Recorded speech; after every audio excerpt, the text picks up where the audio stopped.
The leaders' debates might be full of sound and fury, but essentially all of the parties agree on the same thing, which is that we need to continue with cuts and austerity, with all the inequality and poverty and sometimes racism that brings with it. So, for example, in January, when Osborne's extra £30 billion worth of cuts were put to Parliament, just 18 MPs voted against, 515 from right across the House, including Jim Dowd, voted for.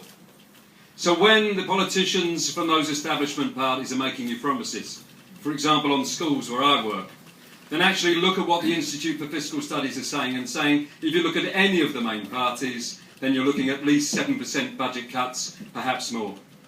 When they're bickering about how many billions worth of pounds they're going to put into the NHS funding gap, they all seem to conveniently ignore that the actual gap is £30 billion and they're getting nowhere near actually plugging that kind of gap.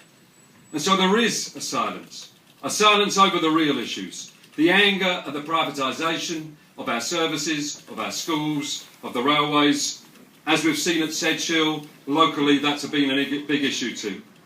Anger over the lack of really affordable homes.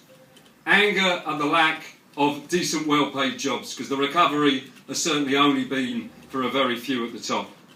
Now, TUSC is standing to fill that silence. We are standing in a third of the seats in London. I'm a leading trade unionist as Lewisham NUT Secretary. We've got others standing right across the city, and we are standing to organise and to win a £10 an hour minimum wage, million homes and real rent controls to save our NHS and invest in decent jobs instead of disastrous austerity. Please support TUSC against cuts.